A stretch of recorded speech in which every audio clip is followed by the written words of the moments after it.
Is there not enough light? Let's hope for enough. Go! This is a story about a walk I took in a place called Nature's Valley, which is on the east coast of South Africa. I had been staying in a house with my family, but they had left and I was waiting for some friends to come and pick me up to go to a place called George, where I was going to have attend an Aikido seminar. I had a whole day on my own in Nature's Valley, so I decided to walk around the lagoon. So I started walking down the beach, and at the mouth of the lagoon, I timed it carefully so that I reached the mouth of the lagoon at low tide. I waded through the water. At the other side, I sat down on the bank of the lagoon to put my boots back on.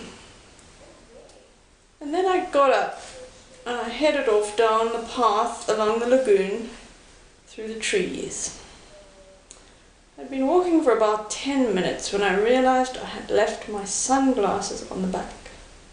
So I turned back, went back along the path, found my sunglasses on the bank, looked down at the water, which was now racing into the lagoon quite strongly, and then turned back and walked back along the path inland along the edge of the lagoon. I'd walked for about 15 minutes when I saw something ahead of me on the path, something big. And my first thought was, it's a bear, even though we have no bears. It took me a moment to realize that it was a great big baboon prowling down the track on his all fours. My first thought was to turn back. The path ran along the edge of the lagoon, and on the other side of the path there was thick forest right down to the edge of the path. So there was no way of stepping off the path anywhere. I hesitated, and then I remembered that the tide was coming in, and that by the time I walked back to the beach, I might easily not be able to wade across the mouth of the lagoon. There was nothing for it but to carry on.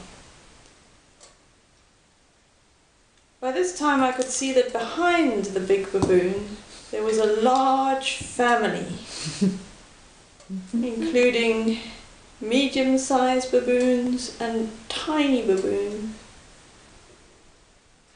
Maybe 30 baboons, all in all, coming up the track behind him. So, feeling extremely anxious, I tried to focus my energy down my side of the track.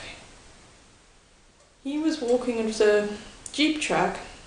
I walked in one rut, he walked in the other, and slowly but steadily we approached each other. I didn't meet his eye, didn't look at him directly. Instead I looked past him, down the edge of the lagoon, along my side of the track. We came closer and closer, and then at the last minute, when we were almost about to meet, he simply stepped off the track into the trees, and in that instant every other baboon behind him vanished into the trees with him. And I walked on round the end of the lagoon and came to the end of my walk. Thank you.